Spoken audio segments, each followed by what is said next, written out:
অনেকদিন আগের কথা, স্টেশন মাস্টারের চাকরি নিয়ে নির্জন এলাকায় আসতে হয়েছে অভিরূপের। চাকরিটা ওর বড্ড দরকার, নাইলে এই নির্জন ভুতুরে রেল স্টেশনে থাকার বিন্দুমাত্র ইচ্ছে নেই ওর। এই অঞ্চলে এমনিতেই লোকবসতি কম, তাই রেল স্টেশনে ভিড়ভাট্টাও কম। দিনে দু একটা গাড়ি থামে, তখনই যা একটু কোলাহল টের পাওয়া যায়, নাইলে এমনিতে সব চুপচাপ। সেই ব্রিটিশ আমলের তৈরি হলদে একটা বিল্ডিং এ যাবতীয় কাজ চলে, আর তার পাশেই একটা ঘরে অভিরূপের থাকার ব্যবস্থা। রাতে অভিরূপের একাই থাকতে হয়, বাকি 2-4 জন কর্মচারীদের বাড়ি আশেপাশের এলাকায়। সন্ধ্যা হলে তারা আর স্টেশনে থাকতে চায় না। সারাদিন তেমন কোনো কাজ থাকে না অভিরূপের। বিকেলে আশেপাশে এলাকায় ঘুরে আসে ও। স্টেশনের পাশে একটা বুড়ো ভালো চিংড়ির চাপ বানায়, বেশ ভালো খেতে, তবে বিক্রি বাট্টা কম হয়। অভিরূপ প্রায় প্রতিদিনই বুড়োর কাছ থেকে চাপ কিনে আর টুকটাক গল্প করে। বুড়ো তার প্রতিনিয়ত খরিদ্দারকে বেশ খাতির করে।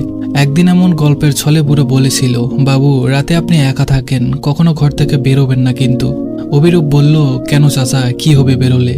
চাচা বলল, সেই ব্রিটিশ আমলের স্টেশন কত কিছুর সাক্ষী হয়ে আছে, আপনি কি তা জানেন? এসব জায়গা ভালো না বাবু। অভিরূপ বলল, আমারও তো ভয় ডর নেই চাচা, তাছাড়া দিব্যি আছি, কোনো সমস্যা তো হচ্ছে না। চাচা বলল, এখন হচ্ছে না, হতে কতক্ষণ? রাতে সাবধানে থাকবেন, ঘর থেকে বের হবেন না। বৃদ্ধের সাবধান বাণী শুনে মনে মনে হাসে অভিরূপ। গ্রামের মানুষ অনেক আজগুবি জিনিস বিশ্বাস করে, আর সেই বিশ্বাসটা অন্যের উপর চাপিয়ে দিতে চায়। এখন অভিরূপের আর আগের মতো খারাপ লাগে না, অভ্যস্ত হয়ে গেছে সে। অবসর সময় আশেপাশে ঘুরে বেড়ায়, এখানে প্রকৃতির চমৎকার। অভিরূপের তাই দিনকাল মন্দ কাটে না। তাছাড়া এখানে মানুষের সাথে আগের চাইতে বেশি খাতির জমে গেছে। দিনগুলো বেশ কেটে যাচ্ছিল, কিন্তু সমস্যা বাঁধলো কয়েকদিন পর। রাতে নিজের ঘরে শুয়েছিল অভিরূপ, কিন্তু ঘুম আসছে না। বাইরে উতাল পাতাল জ্যোৎস্না, জানালা দিয়ে বাইরের প্রকৃতি থেকে বিপুর হয়ে যায় ও। অনেকক্ষণ চেষ্টা করার পরেও যখন ঘুম আসছে না, তখনও একটু বাইরে হাঁটাহাঁটি করার সিদ্ধান্ত নেই। তাছাড়া রূপালী জ্যোৎস্নায় বাইরের পৃথিবী অসম্ভব মায়া লাগছে। অভিরূপ দরজা খুলে বাইরে বেরিয়ে পড়ে। কি সুন্দর নরম চাঁদের আলো। সে সিগারেট ধরে স্টেশনের চারপাশে হাঁটাহাঁটি করতে থাকে। হঠাৎ দূরে একটা কিছুর নড়াচড়া টের পায় অভিরূপ। প্রথমে ভেবেছিল শিয়াল কুকুর জাতীয় কোনো প্রাণী, কিন্তু একটু ভালো করে তাকাতেই একটা মনুষ্য অবয়ব মনে হলো। জ্যোৎস্নার আলো থাকলেও স্টেশনের ওদিকটায় ঘন গাছগাছালি থাকার জন্য জমাট বাঁধা অন্ধকার। অভিরূপ আর একটু এগিয়ে যায়। এত নির্জন রাতে স্টেশনে কেউ আসার কথা না। আর একটু এগোতেই অভিরূপ দেখে একটি নারী অবয়ব রেল লাইনের পাশে বুঝে কি যেন খুঁজছে। নারী মূর্তিটি যেন মরিয়া কাঙ্ক্ষিত জিনিস খুঁজে পাওয়ার জন্য। অভিরূপ আরও বেশি অবাক হয়ে যায়, এত রাতে একজন নারী কি খুঁজছে?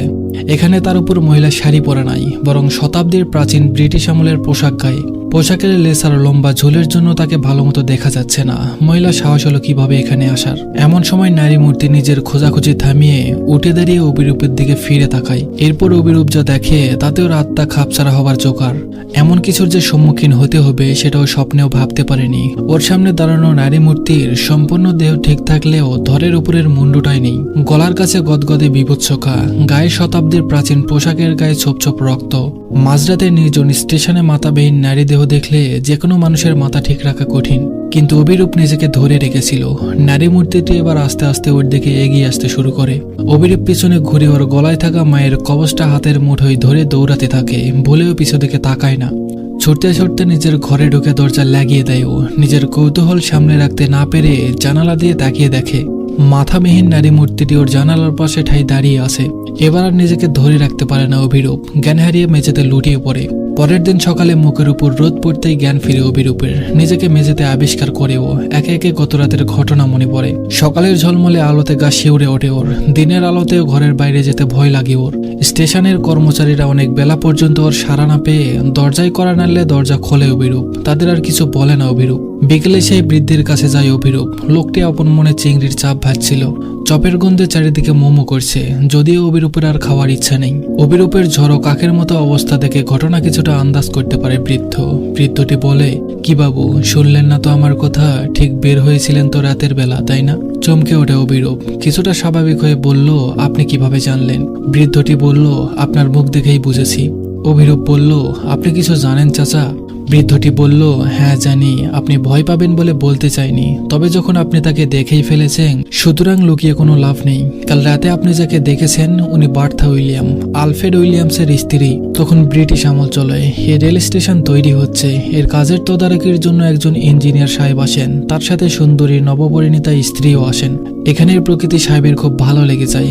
আপাত দৃষ্টিতে কোনো রকম ঝামেলা ছাড়াই দিন কাটাচ্ছিল, কিন্তু গোলবাদে মাসখানেক পর যখন রেল স্টেশন পুরোপুরি তৈরি হয়ে যায় আর রেল লাইনও চালু হয়ে যায়, আলফ্রেডের এক বন্ধু বেড়াতে আসে এখানে, আর বার্থা আলফ্রেডের সেই বন্ধুর সাথে অনৈতিক সম্পর্কে জড়িয়ে পড়ে। ব্যাপারটা বেশি দিন গোপন থাকে না আলফ্রেডের কাছে। দুজনকে একসাথে ঘনিষ্ঠ অবস্থায় দেখিয়ে রাগে অন্ধ হয়ে যায় সে। আলফ্রেডের ভয়ঙ্কর রূপ দেখে তার বন্ধু পালিয়ে গেলেও বার্থা রয়ে যায়। আলফ্রেডের রাগ বড় সাংঘাতিক ছিল, সহজে রাখতো না, কিন্তু রেগে গেলে পশু হয়ে যেত। সে বার্থাকে বেঁধে রেল লাইনের উপর ফেলে রাখে। রাতের বেলা এখনই কত শুনশান থাকে স্টেশন, আর তখনকার কথা তো বলার প্রয়োজনই নেই। তারপর হাত পা মুখ বাঁধা বার্থার আর কিছু করার ছিল না। সাক্ষাৎ যমদূতকে এগিয়ে আসতে দেখেছিল সে। ট্রেন সজোরে চলে যায় বার্থার শরীরের উপর দিয়ে। পরের দিন সবাই রেল লাইনের উপর বার্থার কাটা পড়া ধরটা আবিষ্কার করে। ওর ছিন্ন মস্তিষ্কটা আর কখনো খুঁজে পাওয়া যায়নি। আজও রাতে বার্তা হন্য হয়ে ওর হারানো মাথাটা খুঁজে বেড়ায়। আপনার ভাগ্য ভালো যে কাল পালিয়ে আসতে পেরেছেন, নাইলে আপনাকেও নিজের দলে ভেড়াতো আর নিজের হারানো মুন্ডু খোঁজার দায়িত্বে লাগিয়ে দিত।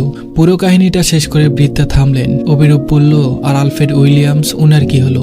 বৃদ্ধা বলল, সেটাতেই নিজের বন্দুকের গুলিতে প্রাণ দেয় উনি। পুরোটা শুনে গায়ে কাটা দেয় অভিরূপের। এরপর আর ওখানে থাকেনি অভিরূপ। চাকরিতে ইস্তফা দেয় সে। যথেষ্ট হয়েছে। বেঘরে প্রাণ হারিয়ে মাথা খোঁজার ইচ্ছে নেই তার। তো এই ছিল আজকের গল্প। আশা করি গল্পটা ভালো লেগে